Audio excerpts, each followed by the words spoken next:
aorta, tenemos a la patología crónica, que es la más frecuente, ¿sí? Que se presenta en personas de más de 60 años, ¿no?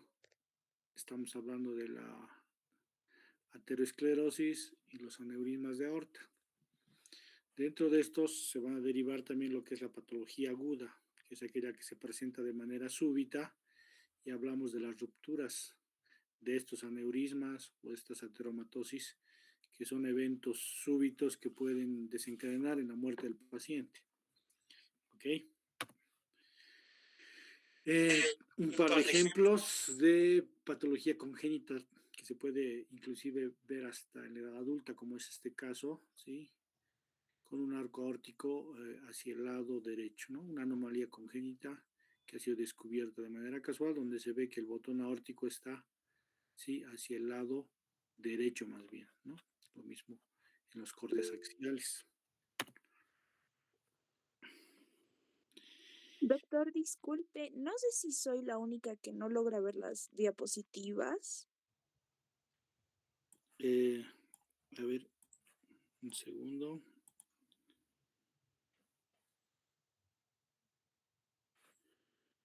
Doctor, solo está presentando la pantalla del Meet. No se ven las diapositivas, solo la reunión. Voy a dejar de compartir. Y ahora sí voy a compartir la pantalla completa.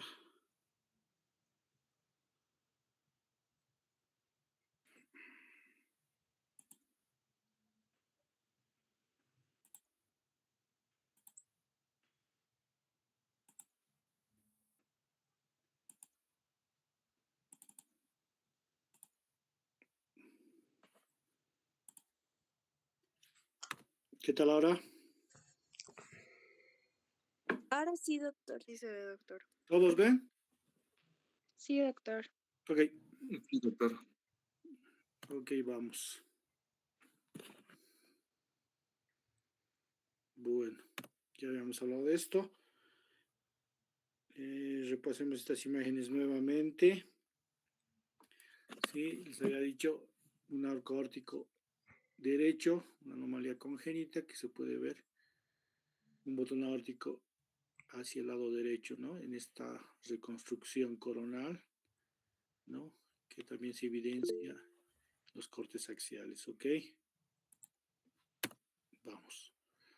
Otra anomalía congénita también, que se puede recién descubrir en la edad adulta, como la cortación de aorta, ¿sí? Una estrechez congénita de este vaso que puede producir, produce, ¿no? Disculpe, doctor. Sí, La pantalla se ve como congelada, se quedó en la primera diapositiva. ya. Debe estar lento el sistema. ¿Alguien más tiene ese problema? Sí, Sí, Sí, doctor. doctor. Sí, doctor. Se ha quedado en el título. se congeló. Qué raro. Ok.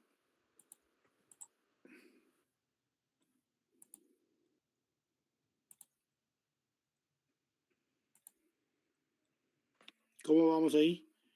Ahora sí se ve. Ahí sí se ve, doctor. Ya vamos a ver ahí Sí, doctor. solamente. Creo que con la pantalla ampliada hay algún problema. Creo que hay uno más que quiere entrar.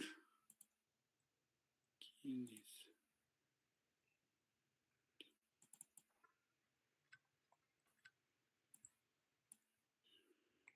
Carolina. Ok, sigamos. ¿Ven la imagen ahora? La coartación de aorta, ¿sí? Sí, doctor. Sí, ok. Ok, entonces, ¿qué es la coartación de aorta? Esta estrechez, ¿sí?, del vaso, que va a provocar una disminución del flujo hacia la parte distal, la aorta descendente, ¿no? Y la presencia de circulación colateral, que es lo que llamamos a todos estos vasos exageradamente aumentados de tamaño a lo normal, ¿no? Que es por donde la sangre, de manera alternativa, va a ir al resto del cuerpo, ¿sí? Vamos con otro ejemplo. ¿Se ve esta? Sí, doctor. Ok. Déjenme ver quién más está entrando.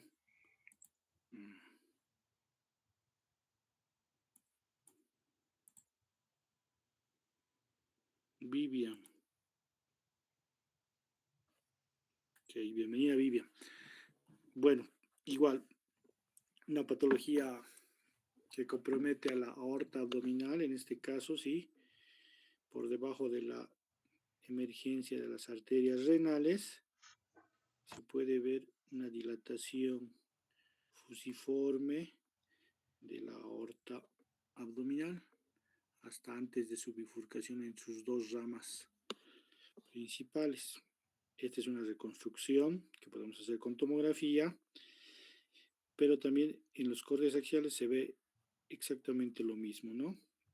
¿Qué sucede en los aneurismas? Lo que sucede es que el vaso se dilata significativamente, ¿sí? Y se considera un aneurisma cuando este diámetro, ya sea el anteroposterior o el transverso, supere los 3 centímetros, ¿ok? Cuando supera ese tamaño ya podemos hablar de aneurisma. Entonces, en este caso hay una luz todavía viable del vaso que está llena de contraste acá, por eso se ve este color, ¿no? Y el resto es un hematoma, ¿sí? Que está ocupando la mayor parte del diámetro del vaso. En realidad el vaso viene desde la parte acá hasta acá.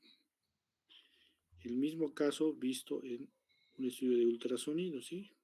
Lo oscuro es la sangre que por su movimiento, ¿sí? Da este vacío, por eso se ve oscuro. Pero la sangre que ya se ha detenido o que se ha formado, se ha condensado a manera de un hematoma, se ve de un color un poco más blanco, más ecogénico, ¿sí? Y ahí podemos ver el contorno del aneurisma. Creo que hay más que admitir.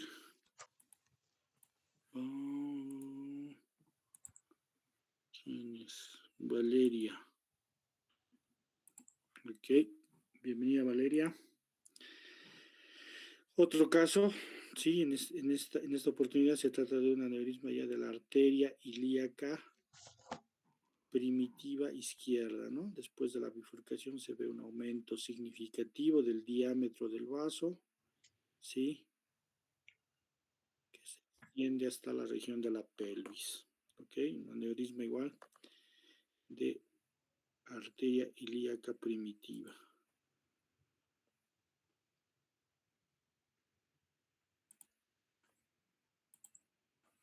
Bienvenido, Sebastián. Vamos a la siguiente. Otros casos similares, sí, la misma patología. Cortes de tomografía contrastada, donde podemos ver la luz del vaso con densidad aumentada. La pared del vaso, sí, regularmente limitada, con presencia de pequeñas placas densas, ¿sí? Eso nos habla de calcificación en el contorno de la pared. Es uno de los estadios de la enfermedad, ¿no? Y el resto es el hematoma. Lo mismo en este corte. La luz se ve acá un poco más densa y el resto es el hematoma que se forma alrededor de la lesión endotelial. Una emergencia que puede suceder es una disección aórtica, ¿no? En pacientes que ya tienen patología aterosclerótica previa se puede producir una disección. ¿Qué es eso? Es un espacio falso que se puede producir entre la capa endotelial y la muscular. Entonces ahí se va diseccionando, como dice la palabra, se va abriendo un espacio falso por donde ingresa la sangre, ¿sí? Que va ocupando este espacio. El riesgo es que este espacio falso sea de mayor amplitud y pueda comprimir el espacio verdadero y dificultar el paso de la sangre hacia la parte distal. Esta es una reconstrucción, ¿sí? Volumétrica, un estudio de tomografía de este mismo paciente, en el cual se puede ver, ¿sí? este segmento de corte de tórax transversal, donde se ve la aorta ascendente y la aorta descendente, ¿no? Con una zona más densa, la cual lleva el contraste, que sería la luz verdadera, y un otro segmento periférico con una densidad menor, ¿sí? Porque también ingresa contraste ahí, pero en menor cantidad, que sería la pared falsa, ¿no? O el espacio falso de esta enfermedad, de esta patología, que es una urgencia quirúrgica. Muy bien.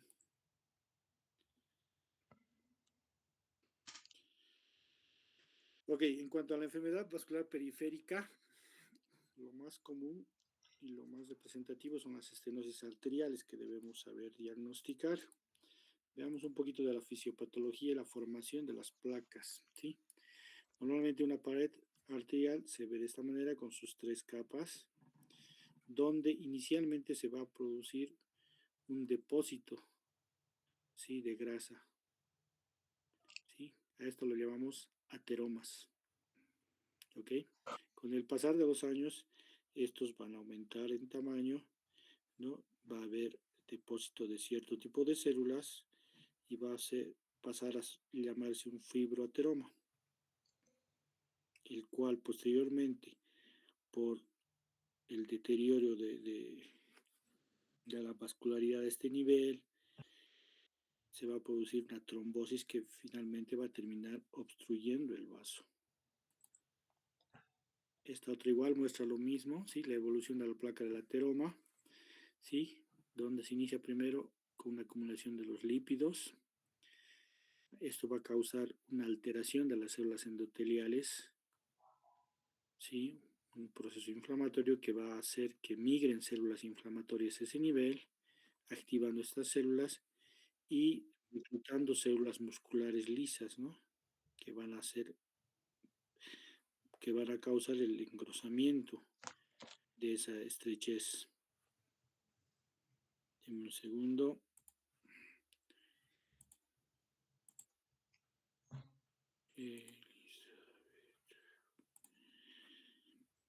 Ok. Se produce una proliferación y una síntesis de una matriz con la posterior formación de una capa fibrosa, ¿sí? A este nivel.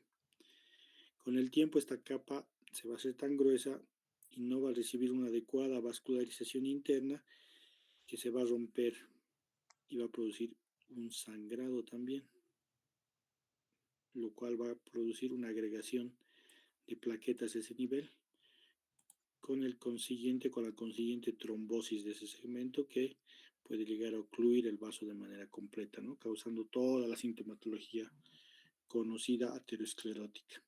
¿Ok? Bueno, respecto a la patología estenótica, esta se va a graduar de diferente manera de acuerdo al grado de estenosis que se tenga, ¿sí? Generalmente los eventos más importantes se producen cuando esa estenosis supera el 50%, ¿sí? Cuando está entre el 50 y el 70% de la luz del vaso, hay una alteración ya de la velocidad. Por ejemplo, en este caso estamos hablando de los vasos, de las velocidades sistólicas de la carótida interna, por ejemplo, que suelen superar los 130 hasta 230 centímetros por segundo en la ecografía Doppler, ¿no? Cuando esta estenosis supera ya el 70%, entonces las velocidades se incrementan aún más, por encima de los 230 centímetros por segundo, ¿no? Provocando igual otro tipo de alteraciones en los índices o valores y relaciones que existen entre las velocidades de los vasos, tanto de la carótida primitiva y la carótida interna. ¿Ok? Cuando existe ya una alteración aún mayor, hablamos de una estenosis crítica o preoclusiva, ¿sí? Entonces ahí es muy variable las velocidades, generalmente suelen bajar hasta límites cercanos al cero, ¿no? La placa es casi completamente visible a ese nivel. Cuando la oclusión supera el 100%, ya hablamos de una oclusión completa. No hay detección de flujo, ¿no? Y la luz está obviamente completamente ocupada. Les voy a mostrar unos ejemplos de lo que se suele ver en la ecografía Doppler, ¿sí? De estos pacientes. El flujo normal, ¿sí? Se ve de esta manera. Esta es la onda normal de un flujo, donde se ve un pico sistólico, ¿sí? Una fase protodiastólica inicial inversa, ¿sí? Que representa el cierre valvular, ¿no? Y una pequeña fase diastólica dependiendo del grado de elasticidad de los vasos. Ese es el flujo normal. Cuando ya hay una estenosis, el flujo antes de la estenosis suele disminuir. Miren la altura de las ondas, se hacen mucho más bajos, se hacen más anchos y de menor tamaño. Cuando ya estamos a nivel de la estenosis, la evaluación del Doppler lo que muestra son picos ya mucho más prominentes, como les he dicho, o como vimos en la tabla, las velocidades pueden llegar hasta 200 a 300 centímetros por segundo, anormales, ¿sí? Y finalmente el flujo postestenótico después de la zona donde hay una estrechez, lo que pasa es que el flujo igual se hace lento. ¿Por qué? Porque hay una compliance aumentada y el vaso lo que quiere es que llegue mayor cantidad de sangre, entonces se vasodilata. Entonces los picos son bajitos, las velocidades son bajas, pero el flujo es constante, ¿sí? Es permanente, porque lo que necesitamos es, o lo que el cuerpo quiere es que llegue mayor cantidad de sangre a la parte periférica, a diferencia de, por ejemplo, un flujo normal, donde los picos son bien marcados. ¿Ok? Otro ejemplo de una zona estenótica en un Doppler, donde se puede ver, miren, ondas de picos sistólicos, ¿sí? Ondas de sístole elevadas. En esta tabla podemos ver aquí las velocidades en centímetros por segundo. Aquí hablamos de 100, 200, 300 y hasta 400 centímetros por segundo. Son velocidades altísimas, ¿sí? Que es justamente el sitio de mayor estrechez por donde está pasando la sangre a estas velocidades. En el Doppler color también se puede ver esto, ¿sí? Les había explicado que el rojo significa la sangre que se acerca hacia el transductor y el azul la sangre que se aleja. Pero cuando hay lugares de estrechez donde las velocidades son muy significativas, ¿sí? Se forma esta imagen en mosaico que le llaman, ¿sí? Donde se ve un mosaico de colores justamente que nos está hablando de que el flujo está muy turbulento a ese nivel y que sus velocidades muy altas. ¿Ok? Aquí está la tabla de los eventos calculados, ¿sí?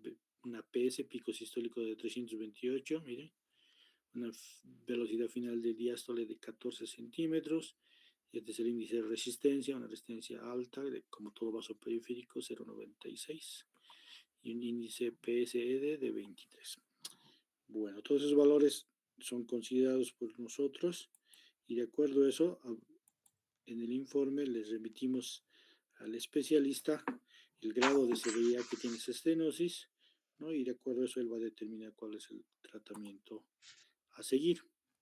Otro ejemplo con la ecografía, ultrasonografía, donde se puede ver igual un aneurisma de aorta abdominal, ¿sí? Se ve la pared de la aorta con la luz, ¿sí? Real, donde es el lugar donde pasa la sangre, ¿no? Y el resto es un hematoma periférico alrededor, ¿sí?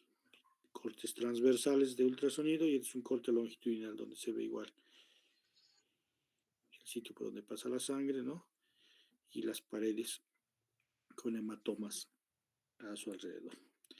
Bueno, el tratamiento, ya lo saben, lo hacen los cirujanos cardiovasculares, generalmente con la colocación de prótesis endovasculares que van a solucionar este tipo de situaciones. La mayoría de los procedimientos hoy en día se los hace por vía endovascular periférica, ¿no? Con un corte a nivel de un vaso periférico y la introducción de esta malla, de esta prótesis hasta su interior y su clampeo a ese nivel. Ok, veamos rápidamente patología venosa. ¿Están escuchando todos?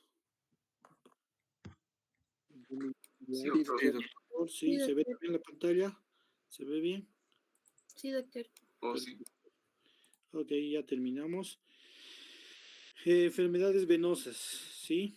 Las más relevantes, el síndrome de vena cava superior, ¿sí? Lo habíamos visto un poco en la parte de tórax. En enfermedad venosa periférica, vamos a hablar sobre enfermedad varicosa y las anomalías venosas congénitas que se pueden presentar. Síndrome de vena cava superior, lo han debido ver ya en sus clases de semiología, ¿no? Toda la clínica que nos habla del famoso síndrome de el edema en esclavina, la circulación colateral. Se refleja desde el punto de vista radiológico, ¿no? Con, por ejemplo, aquí en una radiografía de tórax, donde se puede ver un aumento, ¿sí? de la silueta mediastínica con un reborde derecho aumentado a nivel de la vena cava, ¿no? Esta es la cisura o la curvatura de la cava superior. Lo mismo en tomografía, ¿sí? Lo que se ve es una zona de aumento de volumen alrededor de la vena subclavia derecha. En este caso lo que se trataba era un aneurisma de la vena, ¿sí? A consecuencia de una colocación de un catéter intravenoso en este pacientito. Lo que estaba produciendo era un hematoma, un hematoma a este nivel que estaba causando este aumento de volumen y por ende, ¿no? Una restricción al paso del flujo venoso y que causaba clínicamente este síndrome de vena cava superior. Un segundo.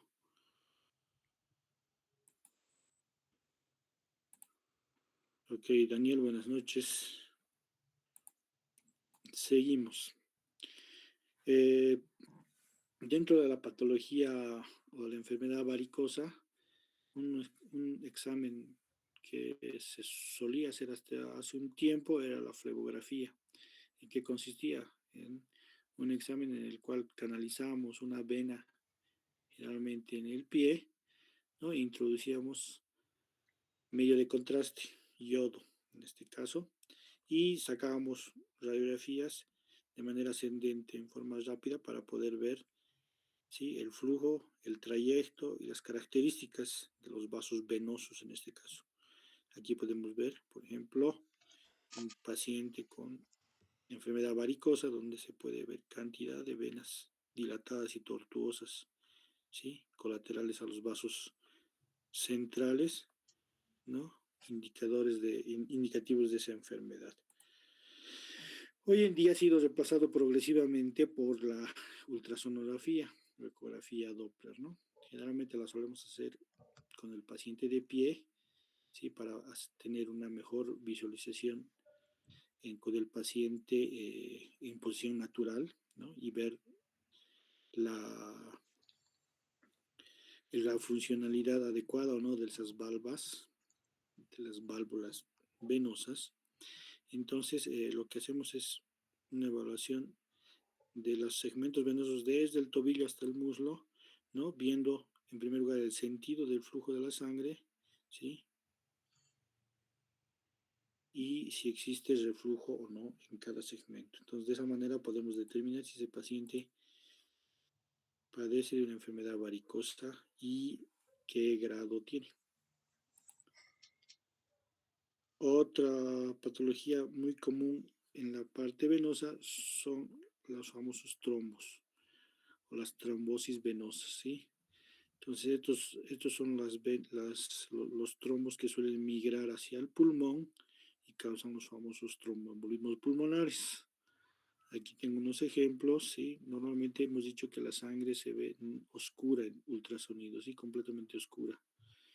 Pero cuando hay ocupación por coágulos, estos se ven de un color más ecogénico, más blanco.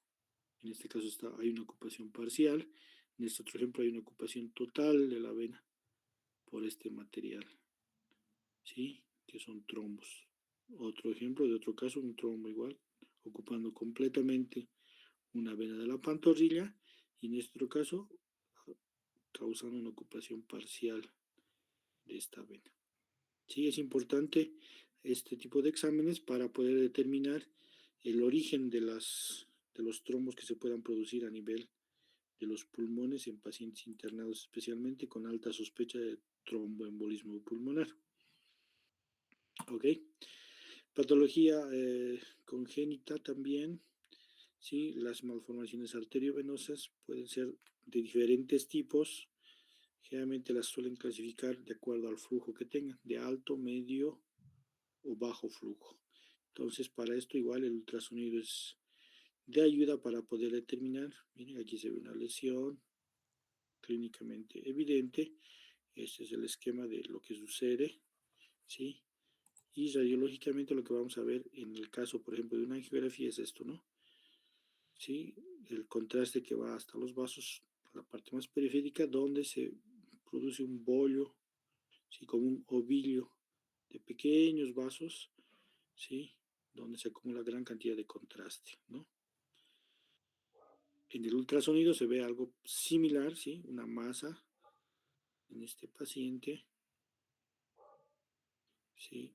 Con una conjuntividad mixta que a la presencia, con la colocación del Doppler color se puede ver, ¿no? Cómo se ven vasos de ambos colores, el rojo y el azul. ¿Qué significa eso? Que son vasos que se acercan y que se alejan del transductor. Nos hablan de vasos arteriales y venosos en esta estructura. ¿Ok? Bueno, creo que eso es todo en esta clase corta. Vamos a volver a nuestra reunión ahora. No sé si hay alguna pregunta al respecto.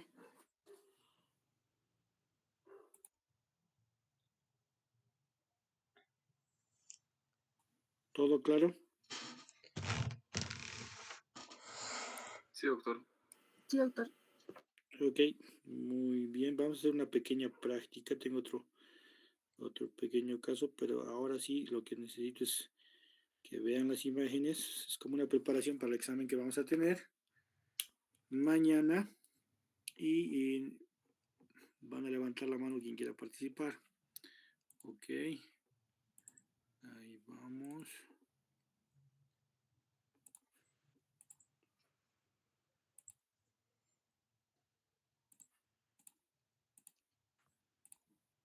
Ok, ¿se ve? Muy bien. Sí, doctor. Vamos con el primer caso, ¿sí? Ahí está.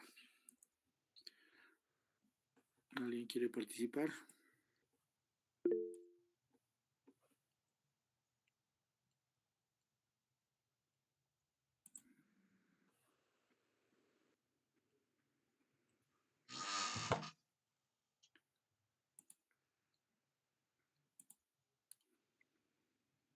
Ok, Radek, te escucho.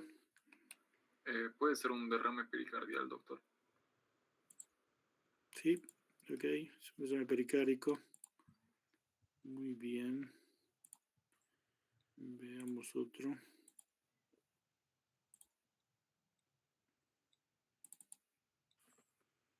¿Se ve?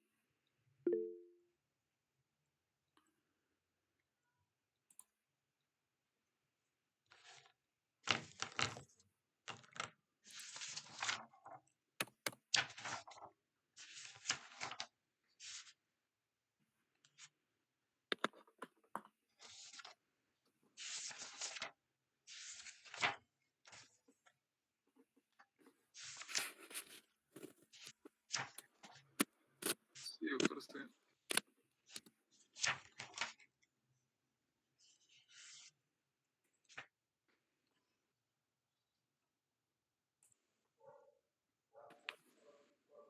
A ver, Ian, te escuchamos. Parece ser un defecto septal, doctor. Ya, ¿qué ves? Un puedes agrandamiento describir? del ventrículo derecho y de la aurícula derecha también. Excelente. Muy bien, ¿te animas a dar un diagnóstico? Eh, eh, ¿Qué tipo de, cómo diagnóstico?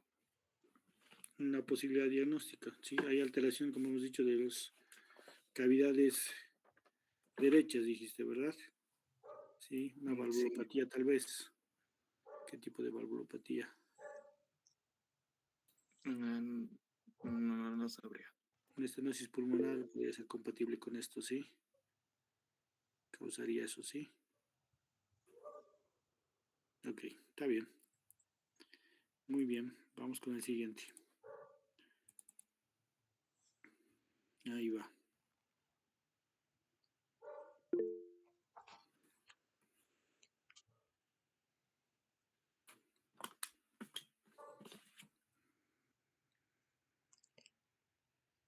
Doctor, creo que se trataría de un tumor en el mediastino posterior. Araceli. Ok, a Sí, ver, haznos la descripción de lo que ves. ¿Qué ves? ¿De qué se trata?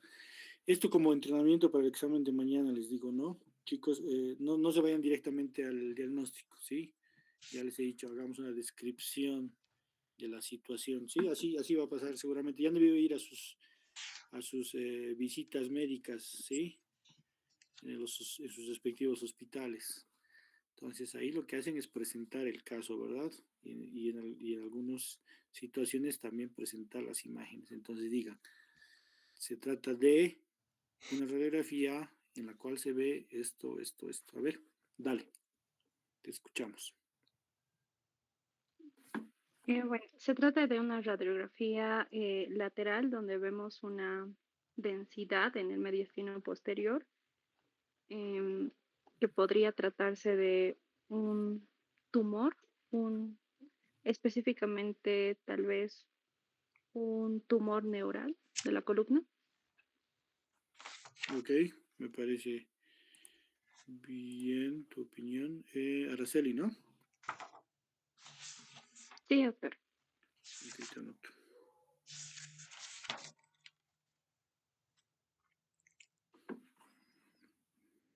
Vamos al siguiente.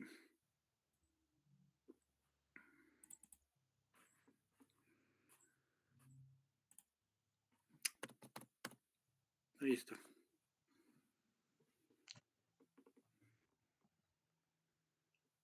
Levanten la mano quien se anime.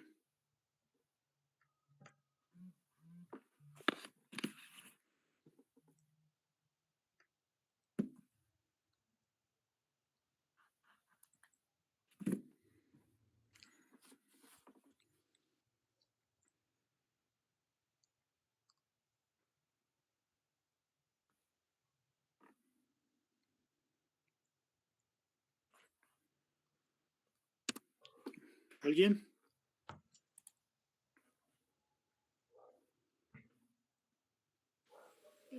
Doctor ¿Quién habla?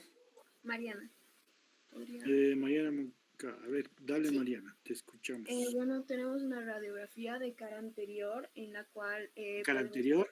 No. una radiografía De frente. de frente Exacto. en la cual podemos observar primero no se observa la densidad clara de los pulmones y podemos encontrar características de la enfermedad de globos, en la cual vemos dentro del pulmón segmentos redondeados, los cuales nos indican la característica de esta enfermedad ¿De a qué? lo largo de todos los lóbulos. La enfermedad de globos, ¿Cuál es la enfermedad de globos? en la cual, bueno, básicamente es cuando en el pulmón podemos observar distintas, como lo observamos en la imagen, puntos redondeados alrededor del pulmón donde están de color blanquecino. ¿Qué diagnóstico nos habla esto? O sea, sería la enfermedad de globos, pero no sé si por las manchas principalmente, la forma de las manchas Sí. redondeadas. A ver, ¿alguien más? ¿Alguien más se anima? Doctor, ¿puedo intentar? Ok, Rade, que es tuyo. Dígame si estoy mal, pero ¿qué no es una radiografía de tórax con, bueno, en los pulmones fondo algodonoso? Ya. Entonces, al tener el fondo algodonoso, eso nos menciona que existe sustancia dentro de los bronquiolos que podría corresponder a una infección tal vez por tuberculosis. Mm, mm, mm. No, ya. Una oportunidad a alguien más. Y ya les resuelvo la duda. ¿Alguien más? A ver, Ian. Dale. Mm, A ver, bueno, como dijo, sería, o sea, sí parece que hay como una acumulación de aire dentro de estos globos y se da esa forma de globitos y podría ser tal vez un enfisema pulmonar. Mm, No, no, no, no. Ya. ¿Se han acordado de la ayuda del mnemotécnico de la enfermedad pues, suelta de globos, pero no saben a qué representa? ¿Sí? Se ve una radiografía con múltiples imágenes nodulares, hemos dicho, ¿sí? Nódulos, son nódulos. ¿Por qué los globos se ven así? Los globos, ¿verdad? De diferente tamaño en todos los campos pulmonares. Lo primero que tenemos que pensar en esto es una enfermedad metastásica, ¿sí? Las metástasis se ven así. Acuérdense, siempre que vean imágenes múltiples nodulares en ambos campos pulmonares de diferente tamaño, tanto en la periferia como en el centro, pensamos en metástasis. Metástasis, ¿sí? Ahora, obviamente, dependiendo de algunas características del tipo de nódulos, si tienen calcificaciones y demás, ya podemos ir pensando en algún tipo de metástasis, por ejemplo, gastrointestinal o ósea puede ser cuando hay calcificaciones. Pero bueno, en general, lo primero que tiene que venirnos a la mente es metástasis, ¿ok? Bueno, creo que con eso hemos terminado los casos. Ok. Bueno, mañana vamos a ingresar primero para dar la parte escrita, ¿sí? He preparado un test de 25 preguntas de opción múltiple, ¿sí? Sobre todos los temas que hemos avanzado. Y posteriormente he preparado 10 imágenes, 10 placas radiográficas para que puedan tomarse su tiempo en cada caso, un minuto, y hacer una descripción de esto. Entonces, la recomendación que les hago, no se vayan directamente al diagnóstico, ¿sí? Inclusive si no dan el diagnóstico al final, no es lo más relevante. Les voy a poner una imagen, como cualquiera de estas, entonces ahí en el espacio que tengan para escribir van a poner, se trata de una radiografía lateral de tórax en la cual se ve que la parte ósea y las partes blandas están normales, la silueta cardíaca aparenta tamaño normal y en campos pulmonares se ve esto, esto, esto.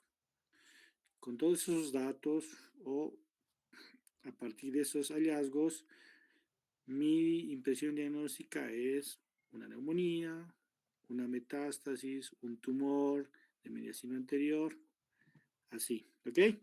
¿Estamos claros? Sí, Sí, doctor. doctor. Muy bien, entonces yo creo que con eso terminamos. Si hay alguna duda más al respecto, no se preocupen, el examen no está difícil. Sí, Mariana, ¿quieres decir algo, creo? No, ¿verdad? No, doctor, solo dejé la mano levantada.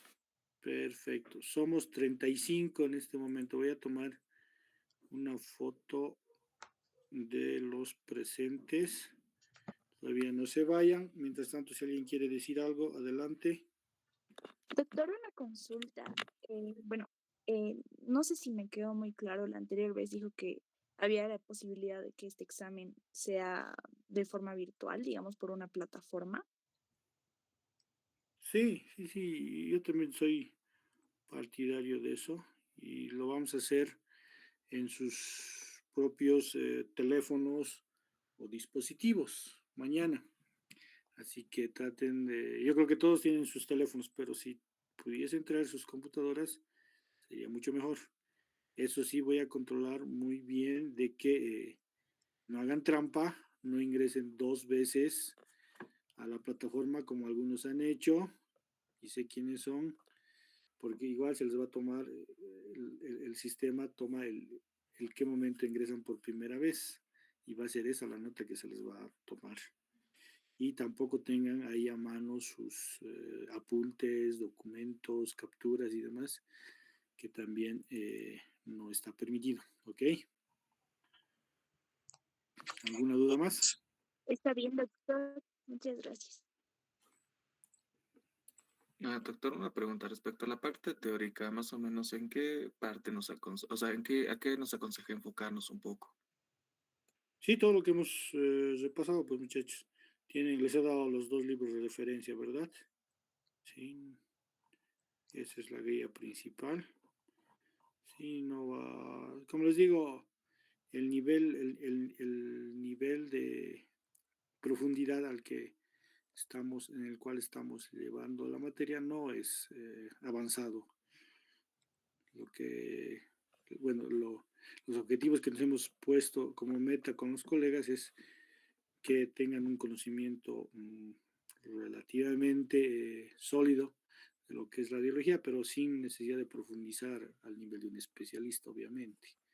¿Sí? Hay cosas que un médico general tiene que saber y dentro de esas, obviamente, es conocer bien o por lo menos saber escribir una radiografía de tórax. ¿Sí? Con que a fin del semestre ustedes puedan de manera adecuada hacer una descripción de una radiografía de tórax y de una tomografía de cerebro, yo estoy feliz y me doy por satisfecho de que he cumplido mis objetivos, ¿ok? Bueno, sin nada más de decir, yo creo que podemos ir despidiéndonos. Muchas gracias y nos vemos mañana. Si hay alguna duda más, adelante. El resto se puede ir despidiendo si gusta. Yo, doctor, buenas noches. Quería Weimar. decirle si tal vez nos podría facilitar con sus diapositivas, doctor, ya que en el libro no hay esas imágenes que usted nos mostró, digamos, en los casos clínicos. Sí, sí, sí, obviamente son casos propios. De todos modos, la teoría es la clave para hacer la interpretación. Como les digo, no necesito que hagan una interpretación diagnóstica correcta ni perfecta. Lo importante, al igual que lo que están haciendo en semiología, lo que estamos haciendo aquí es semiología radiológica. Entonces, lo más importante es hacer una descripción de los hallazgos que hay.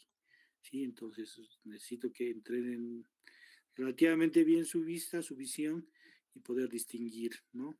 De la zona normal de lo que es patológico. ¿Ok? Entonces, no te preocupes mucho con eso. La mayoría de las imágenes que les voy a presentar mañana son las que ya hemos visto. Se han dado cuenta ahora. ¿Sí? ¿Ok? Ya. Está bien, doctor, gracias. ¿Algo más? Bueno, entonces nos vemos mañana, muchachos. Muchas gracias por su asistencia y buenas noches. Buenas noches, doctor. Buenas noches, Gracias. doctor. Buenas noches.